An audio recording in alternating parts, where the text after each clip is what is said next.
Good morning, everybody. Welcome to the Underhood Shows presented by Hambelton Ford. My name is Phil Nightingale. I'm the general manager, and Josh Prophet, our service director. Good morning, Josh. Good morning. Exciting day here at the Big Corner, and excited for everybody to tune in and watch the show. And remember, everybody, it's a call-in show, 316-462-3673.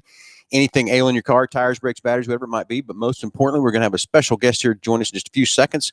Ron from Renegade. He's here. You got all kinds of information to share with us and stuff, and excited to have him on board. But, Josh, we give away that $130 package, but I think everybody kind of might know what that package is. We'll talk about it here in a little bit. Let's get Ron going on the phone since he's here already. Ron, welcome to the show. Thanks for joining us, and thanks for the great partnership with Renegade. Glad we could be with you this morning. Well, anyway, Ron, we're new to Renegade, and a lot of our listeners, I'm sure, are also new to Renegade. So let's just kind of talk to me. It's more than just fuels that we have here in stock here at Hambelton Ford, but I think the main thing is everybody kind of knows Renegade for your fuels. But how about just a little history of Renegade and kind of what Renegade's about and all that good stuff too? Sure, that'd be great, Phil. Yeah, Renegade, we essentially we're the third largest manufacturer of race fuels here in the U.S. Everybody knows the big two, Sunoco and BP, and but they're not as familiar with us.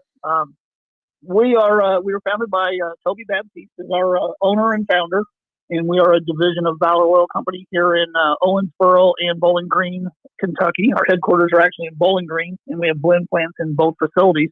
And that's one of the unique things about us. We do manufacture all of our own fuels. It's not a repackaged product.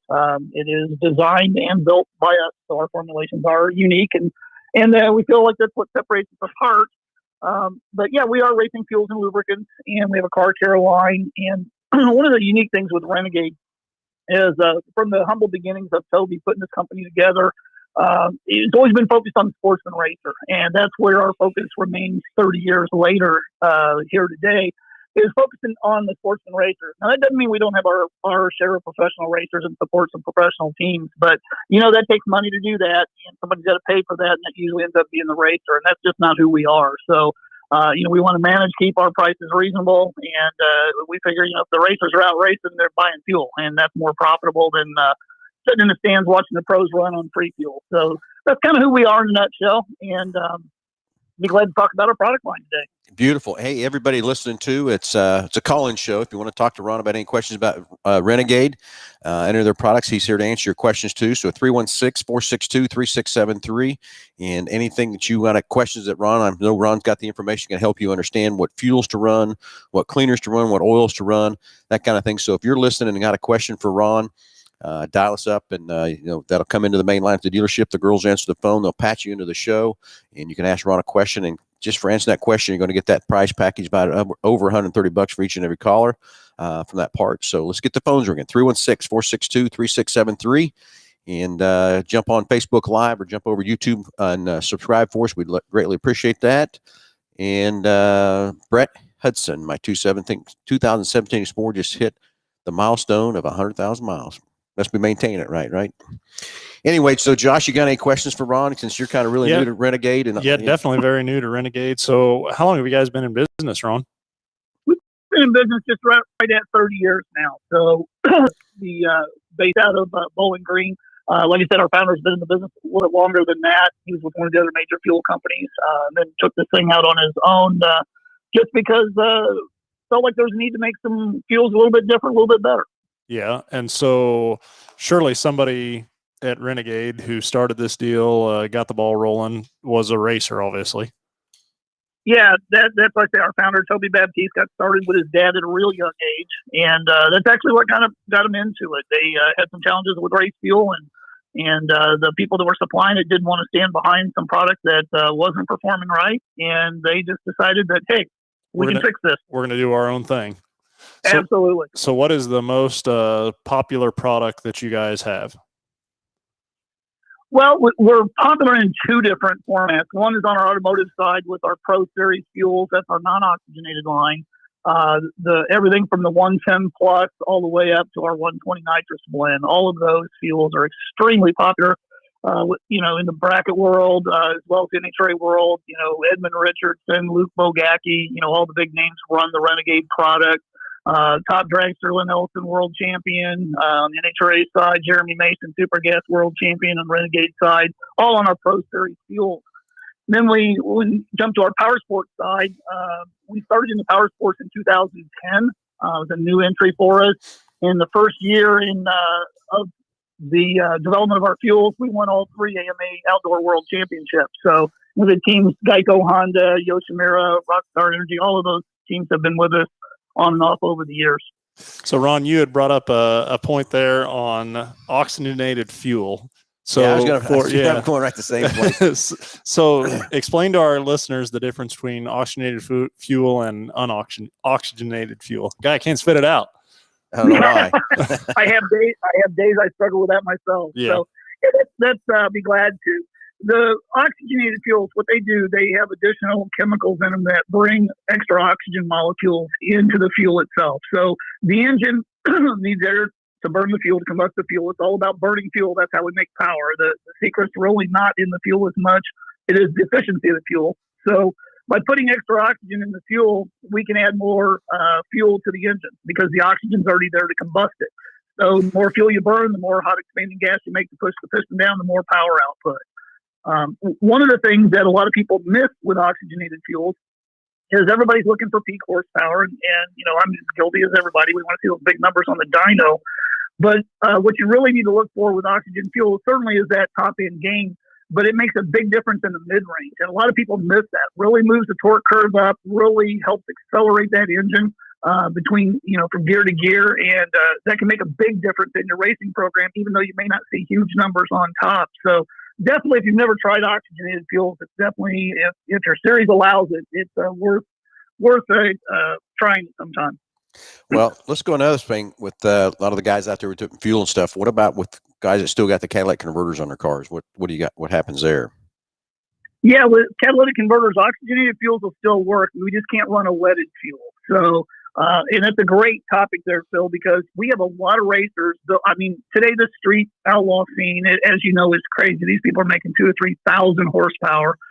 They've got to have a fuel, and unfortunately, yet still today, it takes a leaded fuel to get that octane up high enough to support that level of cylinder pressure, unless we're just running on straight methanol. So the oxygen sensors, unlike what you read on the internet, if you talk to the real tuners out there, everybody, you can run the leaded fuel. It's not the oxygen sensor it's the problem.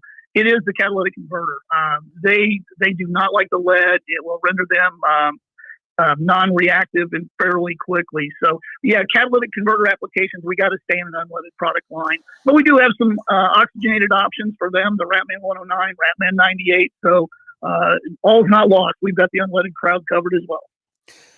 Anyway, 316-462-3673. We're talking to Ron Finney from Renegade, the tech guy that knows all the tech stuff and everything. If you're out there listening, got some questions about Renegade, they've got a lot of line of fuels, a lot of line of oils and cleaners and stuff like that. Any question, you get the $130 price package for each and every caller calling in the show.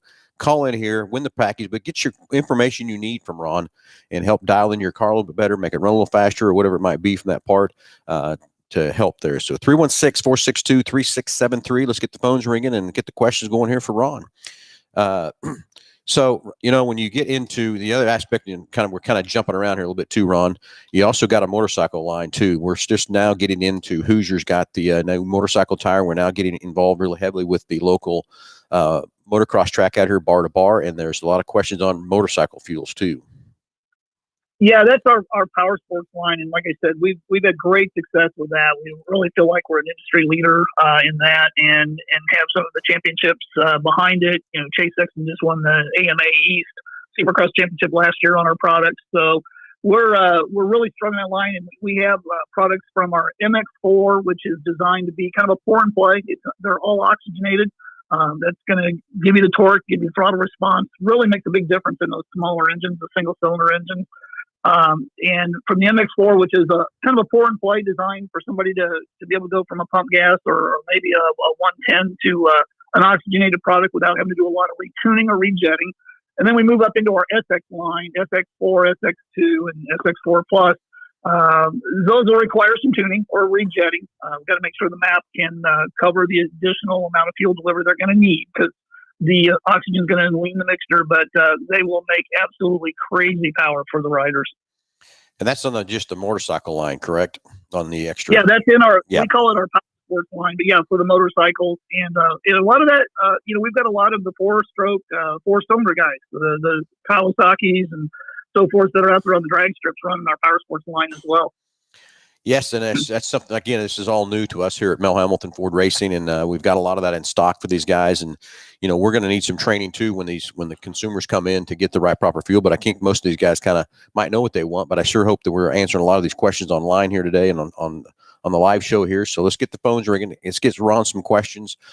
Might be anything from your motorcycle to your dirt car to your drag car, whatever it might be. And Ron, we've got Nick Roberts in our parts department. He's heavily involved in the drag racing, and I know he runs your fuels from that part and has had some great success with it and some great improved in powers over the other fuels out there. And he's running a turbo car. So that's one thing. You've got a lineup of everything from the guy running down the street, which we shouldn't say about street racing, but we know what happens, all the way to the supercharger cars to that. And I wish I'd known more about this fuel that Nick has that he runs, but he's put it on the dyno and got more torque numbers out of it, more horsepower numbers out of it just by running your fuels. Would you know which fuel that would be that he's probably running? I don't right offhand. It's probably our 120 blend, 115 or 120 that he's running, or he could be one of our ethanol customers. E85 is extremely popular with the high boost applications because you get a lot of additional heating from the turbo. Even with an intercooler, you're still putting a lot of heat into the intake air. So keeping the intake cooler, getting the temperatures down, reduces the tendency for detonation. And definitely then means you can crank up the boost and you can crank up the timing and make more power. So we do two levels of E85. We do Pro E85, which is our race grade E85, 85% ethanol every time. It's got a 15% race fuel component to it. So it's going to be consistent. It's not going to be a low quality product like what you would see in a pump gas E85, where people have seen some issues with the 85 over time where they take the intakes off and they see like molasses and gum on top of the pistons and intakes and stuff. That's not an ethanol problem. That's the components that they put with the pump grade E85. So you talk to the racers that are running race grade E85 and they have great success with it. And then we do what's called E112. It's still an E85, but it's a leaded version of E85. And the lead's put in the fuel to raise the octane, regardless of all the controversy. And people talk about the lubricate valves and stuff. That was really not the intent of lead. It is the best way, most efficient way to increase octane. And that E112, people say you can't do it, but everybody's doing it and everybody's loving it with our E112. And we got guys making 2,000 or 3,000 horsepower on our E112. For our listeners listening to it, can you go a little more detail about what the E85, I guess the components of that E85, why it makes that much more power than regular gas? I mean, I guess we're trying to throw that out there. Sure. Yeah, that's E85, the ethanol is more oxygenated. It's about 30% oxygen content over regular fuel. Now, you are going to burn about 30% more fuel. So when you go to an E85, you're going to have to increase the fuel delivery. And if we go back to what we were talking about right at the beginning of the show, the secret to making power is how much fuel can you burn in a given period of time. So even though ethanol burns cooler, as does methanol, you can consume more of it. So the overall amount of heat energy, even though gallon for gallon is less than gas, you're burning a higher percentage of it in a given period of time. So the more fuel you can combust, the more hot expanding gas you make, the more pressure you're pushing that piston down with, which equates into torque and horsepower. So the E85 is just basically, is it more octane? It is.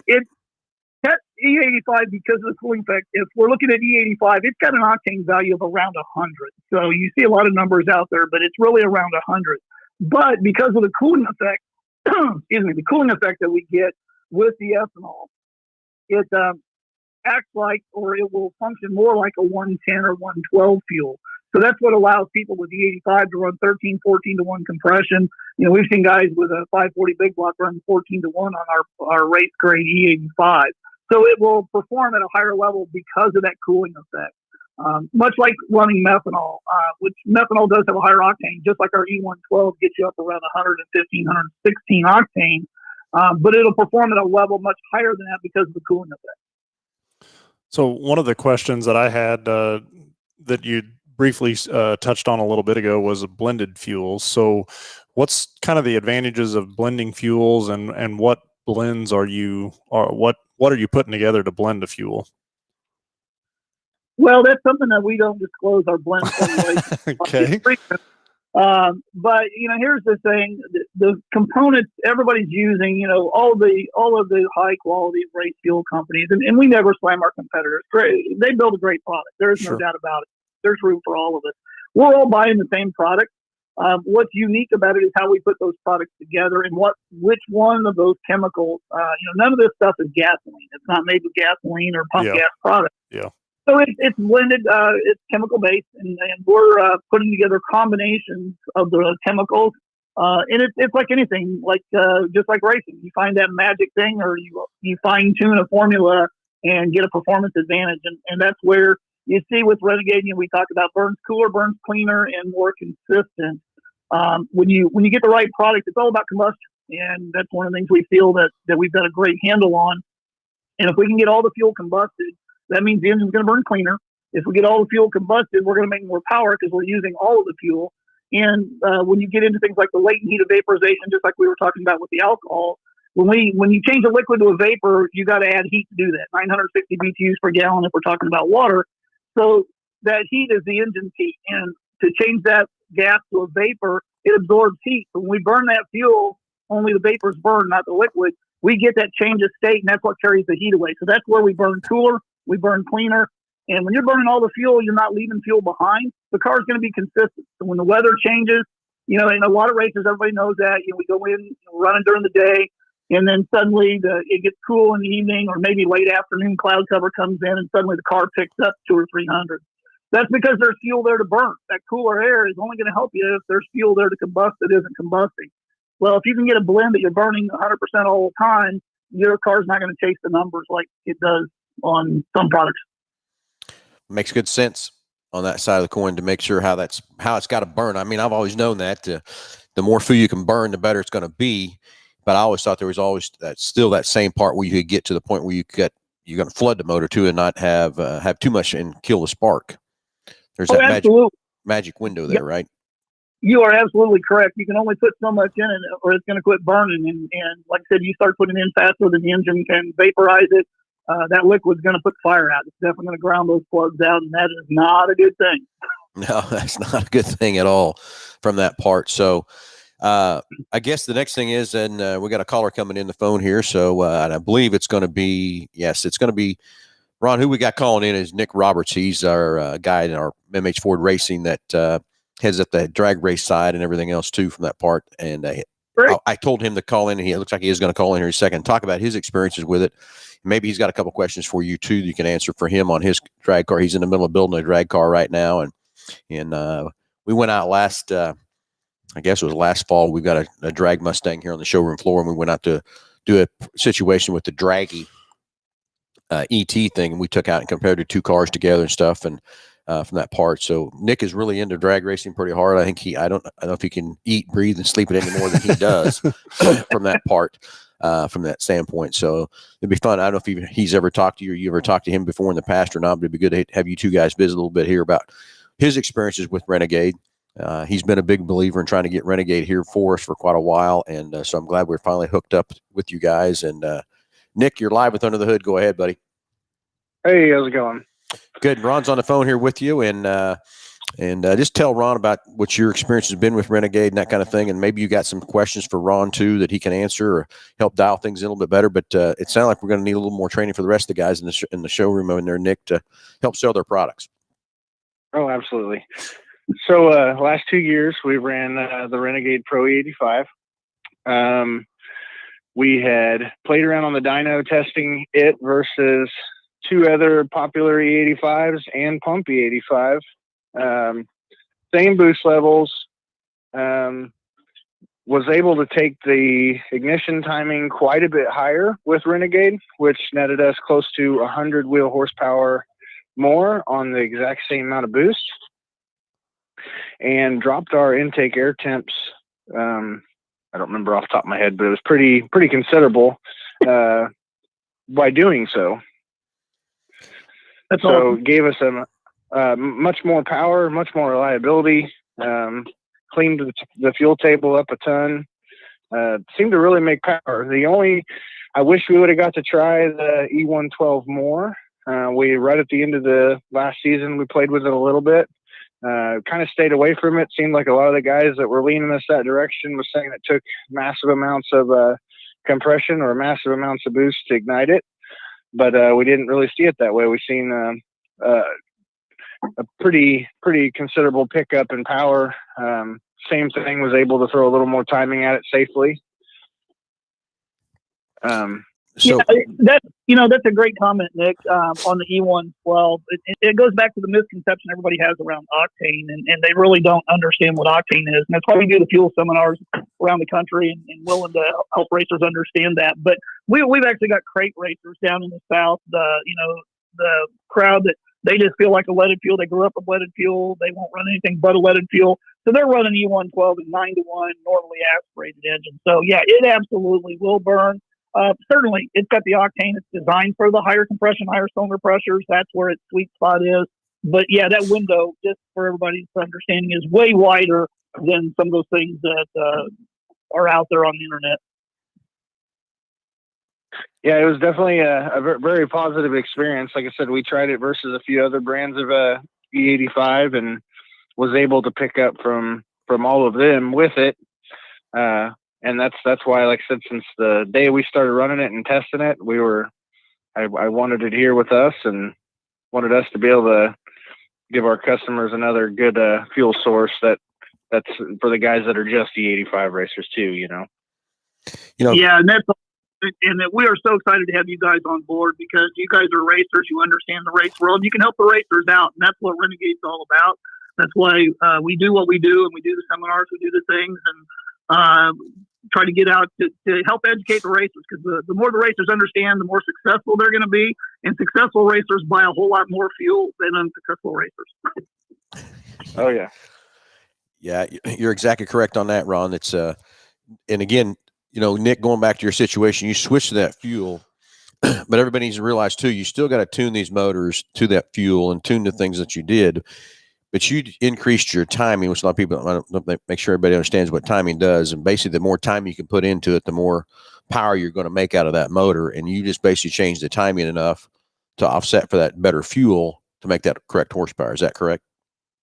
Correct. And on turbo motors, 1 or 2 degrees of timing under, that test, we were at like 26 pounds of boost, and we took that motor up well above 40 later in the year.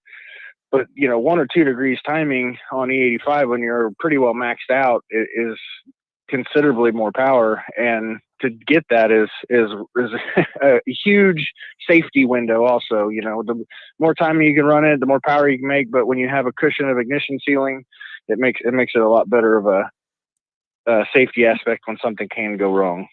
Nick, to go in a little bit when you talk about pounds of boost, I understand that, but a lot of our listeners might not understand what the 26 pounds of boost and timing is from that part. And then, Ron, if you can kind of touch with, as you get so much boost, is there different fuels you got to change or do differently or not as you increase that boost? Yeah, it comes down to cylinder. Oh, go ahead, Nick. No, go for it. Okay. Yeah, I was going to say, it comes down to the cylinder pressure. When we talk about boost, it's how much pressure we're making in the intake manifold. Normally aspirated engine, the piston goes down, creates a pressure drop, and the air comes down through the throttle body to fill that void. And you can get X amount of air in. But when we can use a external pump, whether it's a supercharger or a turbocharger, we can force the air in. So that means we pack the cylinder full of more air, meaning we can burn a lot more fuel. So that's where the power comes from. And like I said, guys like Nick are out there making 26, 30, 40 pounds of boost. When you put that much cylinder pressure in there, you need a fuel that is stable. You need a fuel that has enough octane to be able to resist detonation. Because I think, Nick, you alluded to that a minute ago, that 1 or 2 degrees is a big difference. But you got to creep up on it easy at those levels, because things can go horribly wrong if the octane protection's not there. Detonation will take that engine apart fairly quickly.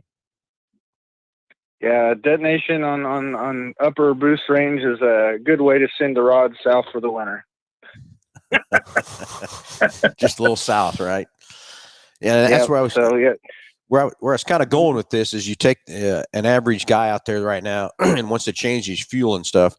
It's not just pour some stuff in and go. You need to plan and have a good plan of attack of which fuel to put in, what your car is going to do.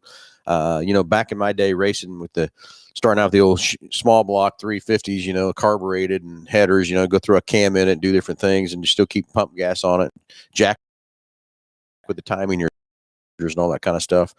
You got to know what you can put on and know what you got to do, and you got to have a real good plan of attack. So I don't know if there's anything say we got a guy that just bought a new GT Mustang, and of course it's kind of like we're going to get ready to do here, right, Nick? Build this one we got. What's some good advice, Ron or Nick, that you could give a guy that just bought a GT Mustang or a new Camaro or whatever that wants to get a little more performance out of it? What's kind of where should he start with some fuels and all that kind of stuff? Well, yeah, I mean, the first thing is working with somebody that has the knowledge base to put the combinations together like you folks do. And then on the octane, we've got to get the right octane level. And let's just kind of cover that for a second here. Octane, basically, the only purpose of octane is to prevent detonation. So you only need as much as you need. Anything above that, you're really just wasting money. And if you get too high above it, the fuel's designed for higher cylinder pressures and heat, like we alluded to earlier on the 85s. And if you're not making that, you may not combust all the fuel. So it's not going to hurt your engine. You're just not going to make optimum power by having too much octane in it. So that's the key, is looking at the combination. And one of the challenges, particularly today, the good thing for the racers, we've got a lot of high-end technology that's right on the shelf today that wasn't available 10, 15 years ago with all the CNC technology and everything and 3D modeling we can do today. We can build 1,000 horsepower a lot easier than the old days. But what that means is people that may not have the experience are getting some pretty high-end pieces.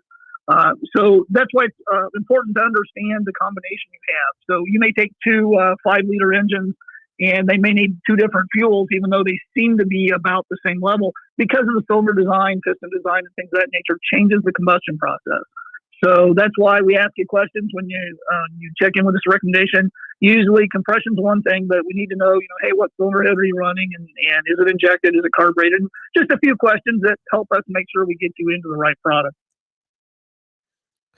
So Nick, go ahead, Nick. Sorry for the little bit of delays between our deals, but that's okay. Go ahead, Nick.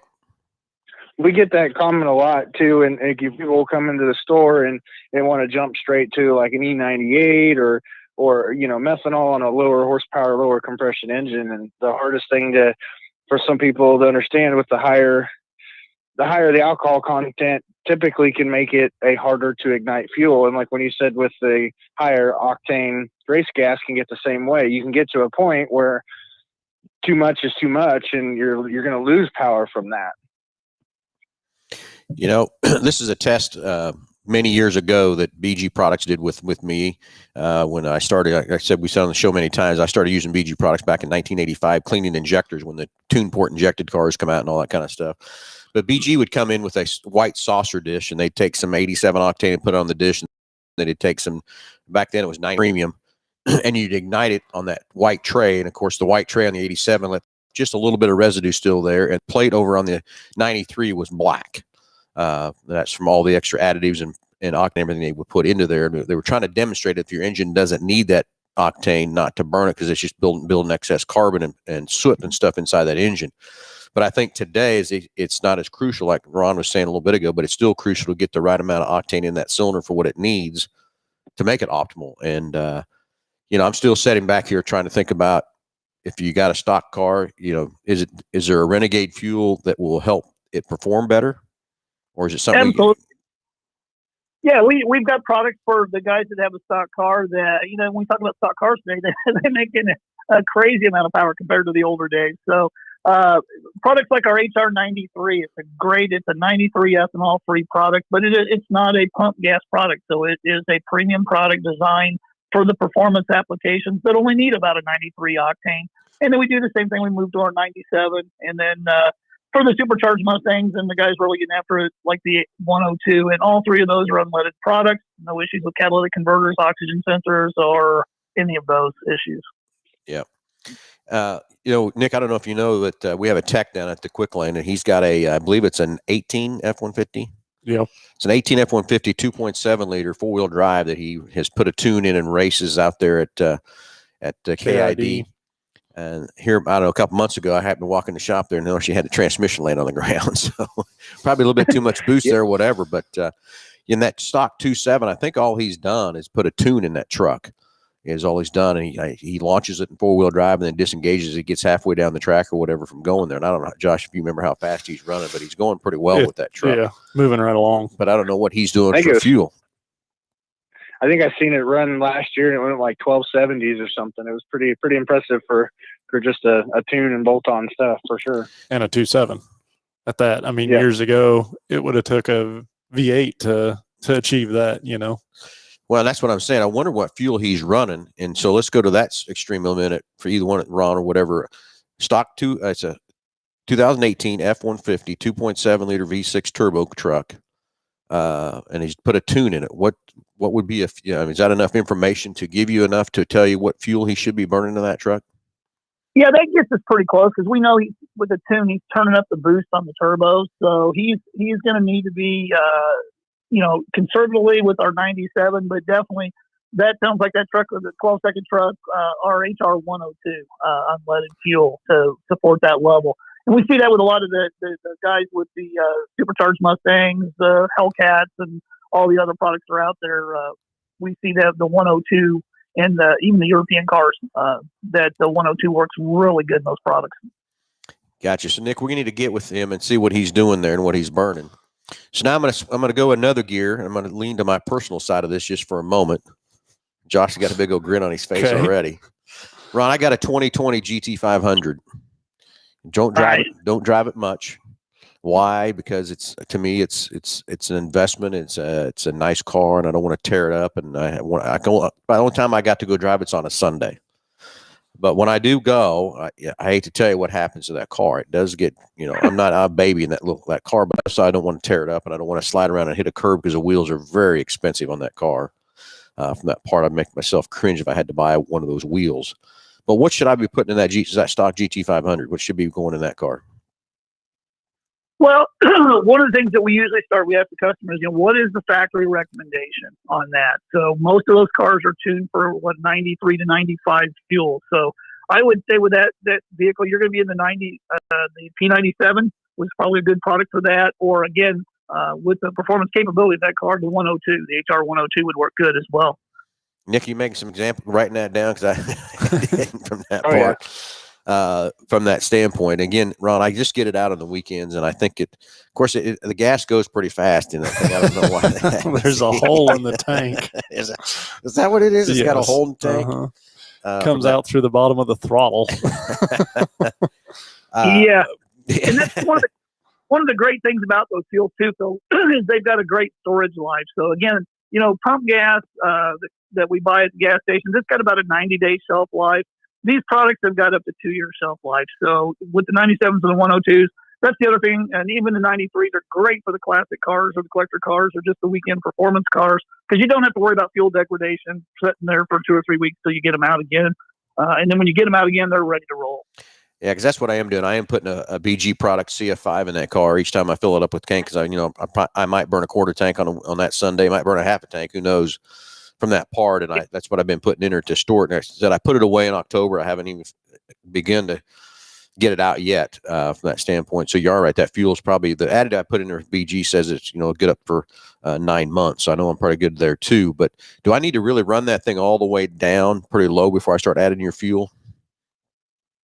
No, our fuels will blend with any of the pump gases or whatever. There's compatibility there. Shouldn't be any issues on there. But obviously, the more of our product in, the less of pump grade product in there, the more robust it's going to be in storage life. But no, it'll be just fine. Gotcha. Okay, let's go another step to the dirt track because that's where my, Nick's over there in the drag side. I'm over in the dirt side, and we've been running your competitors' products for quite a while. But is there a way that these fuels can be compared, tested, or anything else like that to compare one another so the consumer can say, yeah, this fuel's here, this fuel's there? Has anybody ever done that? I mean, we do it a lot with oils, but I didn't know if that was kind of something we did with fuels. No, yeah, that's a great question. And yeah, it happens all the time. We've got engine builders all over the country, Ken Lamb, some of the bigger guys out there that are dynoing their products. And that's why they're running our products. They're seeing better torque, better horsepower, better combustion. When you look at brake horsepower, brake specific fuel consumption, that's big time. And when you're out there running a lot of laps, if you can cut down the pit stops, we see that a lot with the enduro racing. If they can squeeze better, the more efficient the fuel is, the more efficient the engine is, the less fuel it needs to consume to make that level of power. That's what brake specific fuel consumption is about. And if we can improve those numbers, then that could be, they can eliminate a pit stop in a long race. So yeah, there's a lot of comparative data, and that's coming back to where the circle track guys really like our products is the fact that they do tend to run cooler than the competitors. Again, going back to we burn cleaner and more consistently because we consume all the fuel. So a lot of our guys, we tell them, when you switch products, if you're moving from our competitors to ours, you'll notice the plugs will get a little bit lighter gray, and the exhaust will get a little bit lighter gray. That doesn't mean you're lean. That means your combustion's improving most of the time. Now, you want to keep an eye on it. If a racer's got a really lean tune and then moves in, it might go slightly lean. But here's the thing. You mentioned earlier when we talked about combustion, one of the things I talk about in our seminars is if you see a house that's, half burnt, caught fire and half burnt, what color is the wood on the house that you see? Oh, well, it's got black, and then you got some of that gray too. So, yeah. Yeah, absolutely. It's charred black because it's incomplete combustion. That wood didn't totally burn. It's half burnt. It's charred black. So now let's move to the campfire the next morning. Had a great night at the campground. Next morning, get up, campfire's totally gone. What color is that ash? Got white ash. There you go. That's complete combustion. It's all gone. Everything's gone. It's going to be white, light gray. So that's what we tell our racers. That's how we get them to help them to understand. That's what you should be seeing. When you see that dark black, and I think, Phil, you mentioned it earlier, talking about seeing that black soot in the engine or in that plate, that's what you don't want to have happen. Makes sense. All right, 316-462-3673. Hey, let's get the phones ringing. We got Ron Finney from Renegade online here, tech support. Anything you want to talk about Renegade, you get this great price package about over $130. We got Nick Roberts still hanging on the line, too, for MH Ford Racing. We got a question for Nick about anything on the drag side at MH Ford Racing. Love to talk to you there, too. Only show I know you get paid to call in on, so let's get the phones ringing. 316-462-3673. The girls will answer at the phone at the front desk and get you patched in here real quick. And it looks like we got a question here from Landon. Let's see what Landon got ahead. Regarding oil dilution, what is the best way to determine it is time to change the oil as the oil doesn't have much time on it? Due to fuel consumption, as it becomes noticeably diluted visually and by the smell, is there a proper way to test this? Yeah, actually, that's a great question. There are a lot of labs around the country, and certainly any of our oil distributors can do it for you. It's a small test kit. You put the sample in, send it off to the lab, and you can get an analysis of that. And so anybody that's racing, it's great to do that one time to at least get a baseline of the engine and where it's at, what is normal, so that you can start to kind of compare it. But if you're seeing that fuel wash down, you're getting that. The engine's either the rings are getting tired, we're not getting a seal, or you've got an engine that's running way too rich. You're putting too much fuel to the motor. It's getting pushed past the rings, diluting the oil down quickly. And as you start to thin that oil, it's hard on bearings and hard on the lubricity of the engine. And well, you know how that ends. Not good. That's how that ends. Yeah, not good. Not good. So what was that? So yeah, that's head south for the winter. Yeah, absolutely. I think Nick mentioned earlier, the rod's coming out, and the bad thing of the rods is it's not bad. Well, it's not good that they come out, but they tend to take the crank, the pan, and the block with them. That's the bad part. Oh yeah, been down that road a few times or two. Trust me. Yeah. So, like I said, if you haven't set a few rods south, you haven't got your pushed quite as hard as you need to push for, right? So that seems to be. The other thing on oil dilution too is oil temperature. Making sure we want to keep the oil temperature in that 230, 240 range, but we also want to get it that high as well, because if we're not getting the engine warm enough, we're not boiling off a lot of these contaminants. You're going to get byproducts in the oil coming past the rings. That's just part of the natural process. And that's one of the reasons that you need to get the engine up to temperature and make sure the oil's getting hot enough so that it does burn some of that stuff off. Otherwise, you'll see a lot of premature dilution of the oil as well. Works both ways, being too cold and too hot. I mean, the right temperature in there to make that work. Totally get it. Yeah, it really does. A lot of guys don't understand the warming up of the engines or whatever and the effects that it can have on it. But yeah, it's just as detrimental if it doesn't get warm enough. And we can see that oil go south in a hurry. Very quickly, very south. Okay, let's switch gears. We've been talking a lot about fuels, and I know you've got an oil line too. I haven't studied enough on your oil lines yet too to know what you've got there, but I know you got some good racing oils. So let's switch a little bit now that Landon brought that up about the oil dilution. Let's talk a little bit about your oils that Renegades have, because I know we brought some oil in, and Nick didn't sell the first day. I think it was gone. So we brought some more in from that part. So let's talk and let the listeners know a little bit more about your oils and what you have there. Yeah, we've got our lineup of oils. We have our standard mineral based lineup because there's still folks out there that want to run a mineral based product. But of course, today with the synthetic engineering, we know the synthetic products offer some extended life, some better viscosity numbers, additional lubricity. So right now we have a semi-synthetic blend of oil, and the advantage of the semi-synthetic blend is it gives you those additional benefits over a mineral based oil without the full price of a full synthetic blend. Because most racers are running, changing their oil frequently enough or whatever. They're changing it way before they would normally. One of the benefits of full synthetic is the extended life. Well, within a racing world, we don't usually take that chance. We want to change that oil a little bit quicker, make sure we got good fresh oil. So our semi-synthetic blends are extremely popular in just about race cars everywhere. The great thing about our oils, they are all alcohol compatible. So if you're running methanol, you're running ethanol, or you're just running race fuel, doesn't matter. You don't have to worry about the oil. It has the protection. It is compatible with all the fuels. And it's a great product with great price points. Gotcha. And it's unique in color. One of the things that when he brought up the oil dilution, one of the things I love about our oil is it's blue in color. And if you recall, a lot of people like the old green oil that Kendall used to have years ago. And of course, it's rebranded now and is another company. But you can kind of see that color change. But once it changed, it just got dark and you couldn't tell anything. The neat thing about our blue oil is it stays translucent. Even as it dilutes, you'll see some color change. You'll see it darken a little bit, but you can still see through it. So being able to look up through and shine light through it really helps you gauge how diluted that oil is getting, and it helps you make a decision whether you need to change or not. Ron, you made some good points there too. What I talk about with full synthetics, semi-synthetics, and the most popular thing in the automobile world is the semi-synthetics. That's what we push the most. We sell the most. Everything else in that part. Years ago, the full synthetics were so expensive it didn't make sense, to my opinion, to spend all that extra money on a full synthetic. I told everybody, change your oil twice as often, you'll be so much better off. But now the prices have come down, and the way the full synthetics are there, I do believe the full synthetic is a much better situation. But I disagree with when the manufacturers come out there like Mobil One, and I'm a big Mobil One fan on their full synthetics for automobiles. They want to talk about once a year oil change and going 25,000 miles. That full synthetic does not extend the life of that oil, period. And you made that same comment. Yeah, that's their claim, and that's the big benefit is the extended life or whatever. But yeah, in a race engine, that's not the way to go. Now, here's the thing about oil that we need to understand about a racing oil versus the OEM world, which is we were just talking about.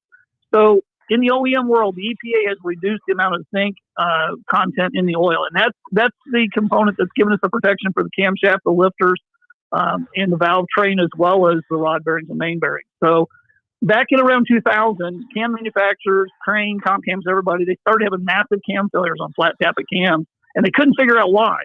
Well, the EPA had lowered the zinc content down to 1,200 parts per million. And then again in 2005, it's at the current level of 800 parts per million.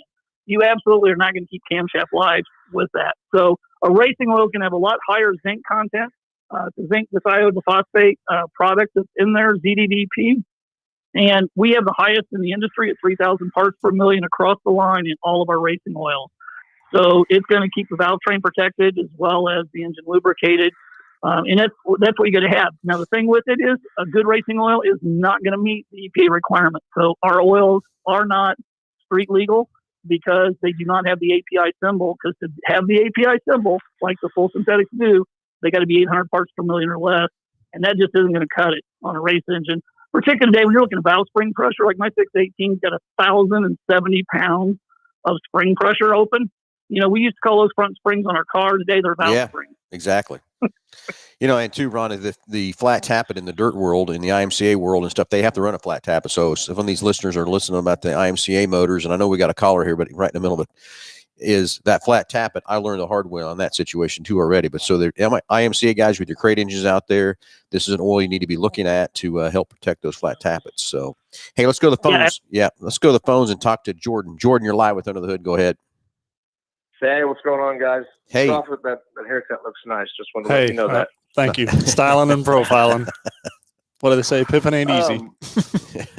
Okay, well, so anyways, kind of off of the racing world, but into the high-performance fuels aspect, I run a landscaping company, and for the last several years, the hottest trend has been the manufactured fuels, the 40-to-1 and 50-to-1 premix.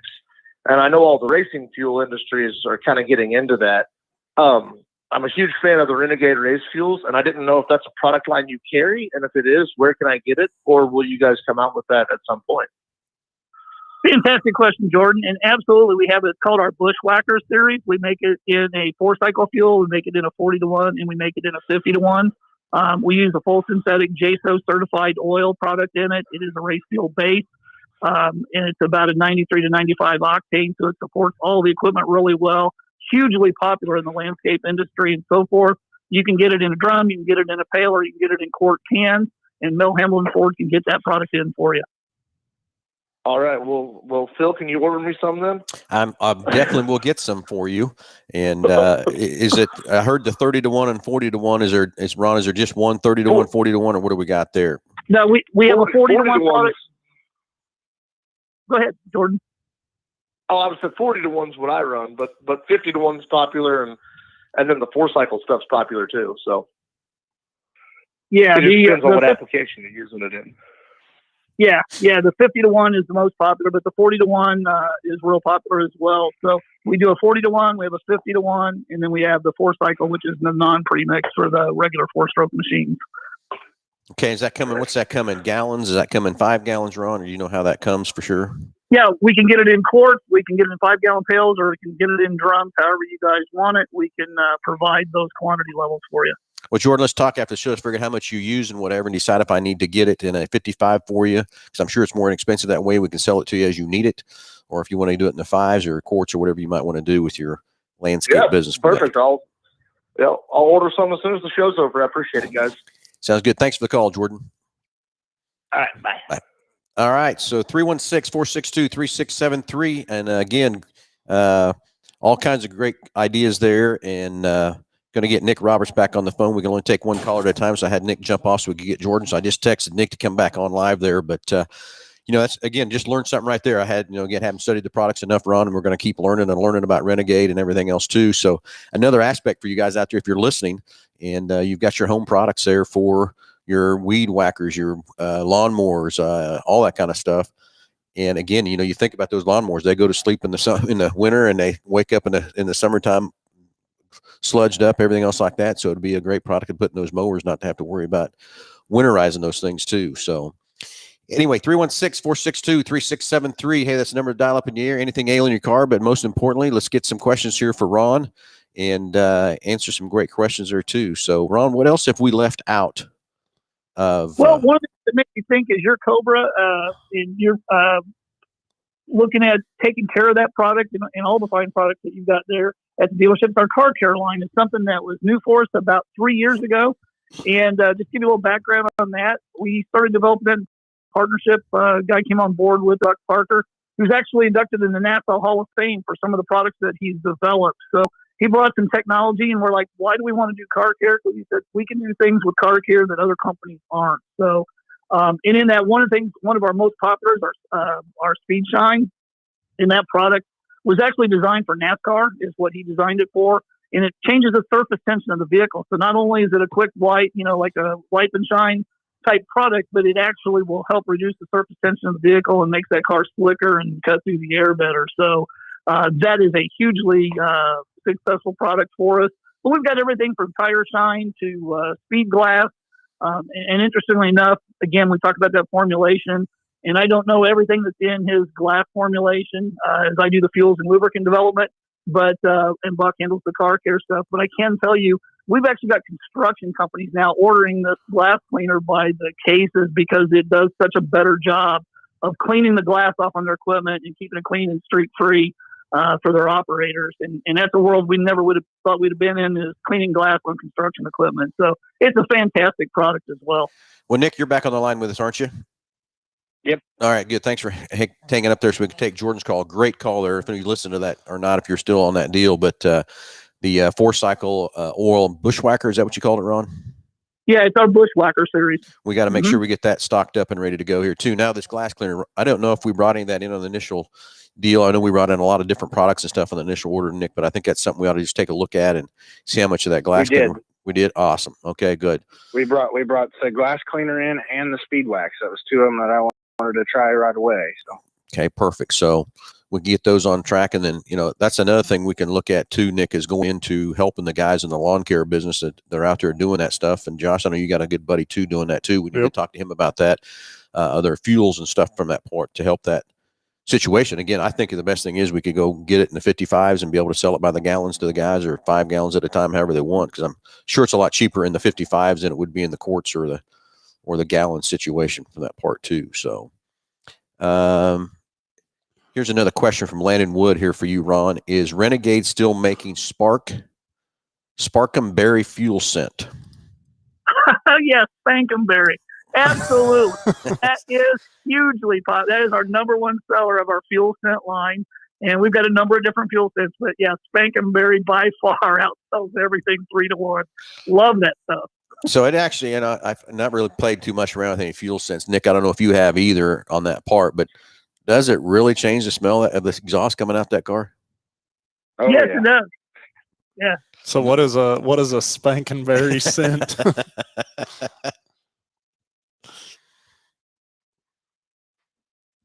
Not getting I'm sorry, Yeah, well, what is a Spankenberry scent? What does that smell like? it's kind of it's a kind of a multi-berry flavor. It's kind of hard to describe. It's not really cherry. It's not really grape. It's not really strawberry. It's kind of a mix of everything. It's kind of a unique. I think that's why it's so popular. It's just kind of a unique smell. It's hard to describe. But I've never met anybody yet that doesn't love it. Well, Nick, have you experimented with any kind of fuel scents ever? I've never have done that. Yeah, we carry some other brands in, and I use it I had it in my Harley, and we put it in our Razors when we go play in the desert. And then I've was for a while there mixing it with my Hall to know we were testing brand versus brand, so you could pick it up and remember which one was which. But yeah, it definitely adds a lot of smell to it. And I know, like on the methanol cars, that smell gets to a lot of people really nauseating, and the fuel smell kind of helps that with a lot of people. So it's definitely pretty popular. Yeah, Landon here says take the grape and it makes it 50 times better. And then he says very distinct. Nothing else smells like it. Okay, I guess I don't know. My sense of smell isn't the greatest anymore, so I don't know how much I'll smell it or whatever too. So if you're the lead car, you don't really smell it. So what does it matter? And there's no performance deterioration or anything from putting that stuff in there, huh? No, the products are totally miscible in only the fuels and alcohol or gasoline, and yeah, it doesn't take a lot of it. They're a small bottle, and it goes to a lot of different gallons, so it really has no impact at all on performance. And then converter safe, or yeah, it is catalytic converter safe. Yeah, good. Well, Josh, you gonna put some of that in your Corvette? I think you're okay. Let's go to Josh's situation. He's got, what year is your car again? 16 Z06, right? Yeah. Yep. So what fuel should Josh be running in his stock Z06? The P97, same thing as yours, are the 102. So, like I said, if he's going to crank that thing up and run it hard, I'd probably go ahead and run the 102 in it. That way, it will definitely not be pulling timing or anything else on him when he's flat out. So 102 is your optimal premium fuel you think I should be putting in both these cars? Yeah, for those cars that have that power level or power potential, whatever, I like the 102 in it, because then you've got plenty. You're out in the Midwest, you got a lot of heat in there. You get in the dog days of summers, you're flogging the thing hard. You got plenty of octane protection, but it's not so much that in the cooler weather you'd have issues with combustion. So it's a great, robust product that I really like in those cars. Beautiful. You know, the other thing you're probably going to want to just go ahead and pulley swap and put that car on E85, because you don't want the MH Ford Mustang to be that much faster than the GT500. So it might need a pulley swap and some Pro E85 by the end of the year. Yeah, I hear you, but probably most likely not going to happen. I don't know. See how I get along with that car and go from here to there. But like I said, I don't have much time to play with it either. But it's a fun car to drive. It's the most funnest car of everything I've ever drove. Not trying to brag on the car that I own, but I tell you, it's the funnest thing I've ever drove, from all the Ferraris, the Jags, and everything else from that thing. It is just something unique, and a lot of it is that transmission. I mean, that transmission is unbelievable, what that thing can do and how quick it can shift and stuff too, by far. So, but anyway, hey, Ron, we are running just about out of time. I don't know where this hour goes. Josh and I talk about it many times. We ought to turn this show into a 2-hour show, but just a couple minutes left on the show. Is there anything we've left out about Renegade? Just excited to bring on your products, bring them into MH Ford Racing, and give our racers a, the best way I describe this, Ron, is, we're the Hoosier tire distributor for Kansas, Colorado, Nebraska. So, naturally, I want to push Hoosier tires. But we have MH Ford Racing that sells everything for every racer. So we sell the American racers in there. We sell the Mickey Thompson in there too. But again, want to sell the Hoosiers as much as possible. But again, Renegade just fills another gap that we were looking for about a year ago with our VP in Sunoco, and just excited for this partnership with Renegade and what we can do to help sell more product. But most importantly, give the racer a better experience at the racetrack and give them what they need from that part. And so is there anything at all that we left out that any of the racers might be listening out there or whatever, or listen to this podcast later, can pick up on anything that we left out? Well, just one thing, as we talked about, we feel we have some competitive advantages in a product line, and most companies do. But one of the things is, as I mentioned earlier, we're there for the sportsman racer. We're there to support the racer as well as the dealer distributor. So anytime any of your racers, anybody out there, whether you're a racer, high performance enthusiast, whatever, anytime, give us a call on the tech line. You'll always get us. We stay busy. We answer a lot of questions. We do a lot of education. We do a lot of things to help the racers. That's what I do, and happy to talk to anybody and answer questions, help make recommendations, or just help them understand things a little bit better. We're happy to do that anytime. Give us a call. If we happen to be tied up on the line, leave a message. We'll always call you back. And I had to laugh. We do some seminars out your way, and one of the guys stood up and says, "Hey, man, when you say he can call you anytime, he will call you anytime. He's called me at 11 o'clock before." And that's true. If you need a call back, I'm going to call you back. If I'm busy right now, I won't be after a while. I will get the call back. Yeah, that's exactly right. Customer service is key from that part. So again, Ron, just very excited for what we're going to do with Renegade this year. Nick, I know you're excited to have it in our store to be able to sell it and talk to different people about that product. I know we're missing that a little bit of a gap there for some of our racers from that part, but just very excited where we're going to go and everything else from that part too. So Ron, again, can't thank you enough for hanging out with us this hour. We've also talked about a little bit, maybe when you are closer to us, to be live sitting here in the studio with us, or maybe we can come to you where you're at or whatever. We take this show mobile, been all over the country with this show, different things that we can do too. So maybe if you're close, we can meet you somewhere and have the show there live and be live here on the show with us. We can have a lot of fun with that part of the two. And then if we get going down the road, we think we need to have some of these, a tech seminar here to store or whatever. Be great for that too, from that standpoint also. Yeah, we'll be glad to do it. Just let us know whatever we can do to support you or your racers. That's who we are. Okay. Well, anyway, Ron, thanks for talking to us. Thanks for hanging out with us for this hour. Nick, thanks for chiming in there a couple times with us and everything else. And everybody, thanks for watching. Thanks for listening. Everybody have a great Saturday. But let's go through and thank our sponsors real quick of who helps us keep this show live and going. Of course, it's Big Corner Creative for all your advertising needs. Hey, if you need anything for a web page design, vehicle wraps, window wraps, race car wraps, anything to advertise your business or anything to make your vehicle look better. I was down at Big Corner just yesterday, and there's a gentleman in there at the GMC Silverado pickup getting it ready to get wrapped up and stuff. Our ice cream truck's getting ready to go back online that just got wrapped down at Big Corner Creative. So just Google those guys, as they say. BG Products, all the great preventative maintenance products we use right inside here at Hambelton Ford. And, of course, Go To Rent. Hey, if you're looking for a rental car, 12 or 15-passenger van, give Stan a call right inside here at Hambelton Ford. Hey, everybody, have a great Saturday. Have a great weekend. We'll talk to you next Saturday.